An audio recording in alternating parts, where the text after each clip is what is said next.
Team USA has been eliminated from the 2022 FIFA World Cup, while the Netherlands has moved on to the next round. I'm Omer Q, and this is your Real Take Cup Talk update of the day. The United States men's soccer team has been eliminated via a 3-1 victory in the round of 16 by the Netherlands. Team USA, by the way, did not make it to the round of 16 in 2018. There was a lot of hype, a lot of buzz about this team, how young they were, the the leadership of people like Christian Pulisic, and was it enough to get them past the group stages? Obviously, and they did so pretty easily, easier than a lot of people thought. But when it came time to go head to head against what is a juggernaut in the Netherlands right now, people do not talk enough about this team, this club in the Netherlands. They have so many people that can just outgun you. This might be one of the strongest overall teams in this entire World Cup. And today, one of the biggest differences made in this game was via the goalie. Uh, Nopert, who is the goalie for the Netherlands, absolutely crushed it today. Had many crucial saves, none more important than one early in the game where he got really high up there and was able to deflect the ball back out of bounds, and which could have changed the entire makeup of the game. Because remember, when Team USA has been down, when the other team scores first for Team USA, when the other team scores first in the round of 16, they have never come back in a World Cup game to win. Now, obviously, that wasn't going to be the end of it, but when you look at the amount of shots that the United States got off, 17 shots overall, 8 on target. The only time Team USA scored was off a I don't even know how to really describe it. It was basically a miraculous kind of deflection by Haji Wright that just sailed into the corner good. I mean, that was just there was really nothing the goalie could do. There was nothing Netherlands could do at that point. It was almost a very lucky goal in that, and that made it 2-1, and USA had a chance there with about 20 or so minutes remaining. I think that happened in what, the 76th minute, and then right as soon as Team USA thought they had hope, you saw Denzel Dumfries come back around in like just a few minutes later, maybe 5 or 6 minutes later in the 82nd minute and score the go-ahead dagger, the one that essentially ended the game. After that, Team USA was just kind of putting up shots, putting up corners to see what would stick. They got a few good looks at it late, but none fell good.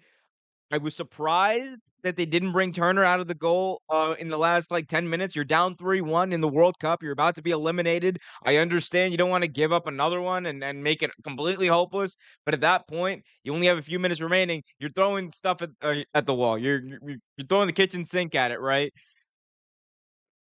That being said, overall, a valiant effort by Team USA. This was the second youngest team in this entire World Cup, and they went out there, they made the round of 16.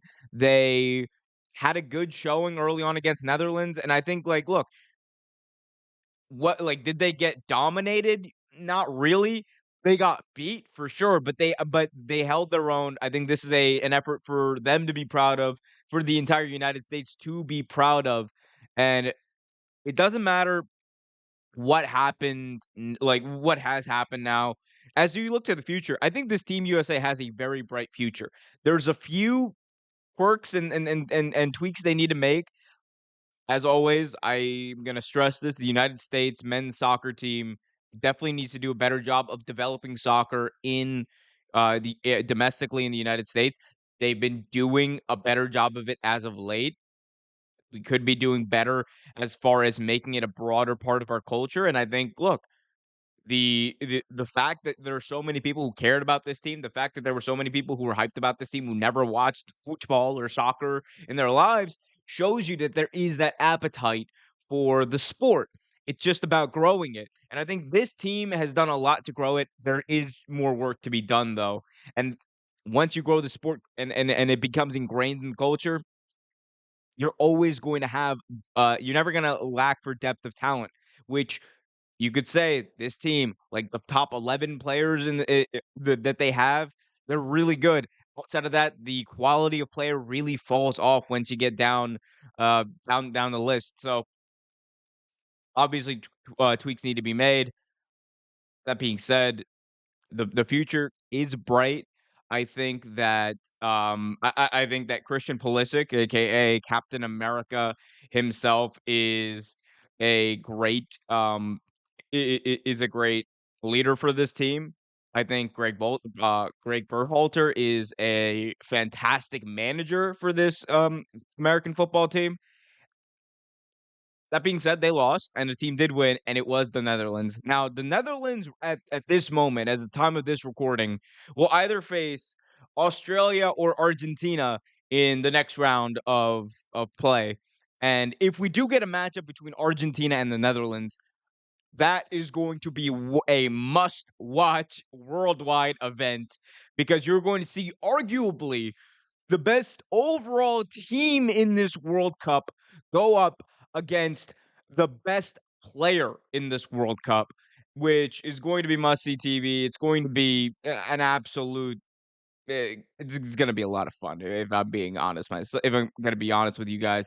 Huge Lionel Messi fan, obviously. We'll see how that goes, but Netherlands moving on, 3-1 victory over the United States. United States going home, hopefully with their heads held high because they did have a great showing throughout this World Cup. Let me know what you guys think, though, in the comment section below. Hit that like button, subscribe, hit that notification bell if you're listening on Spotify or Apple Podcasts. Be sure to go over to youtube.com/, Real Take Sports and subscribe. As also, be sure to go over to Twitter at Real Take Sports and give us a follow there. And of course, leave a 5-star review if you're listening on a podcast platform.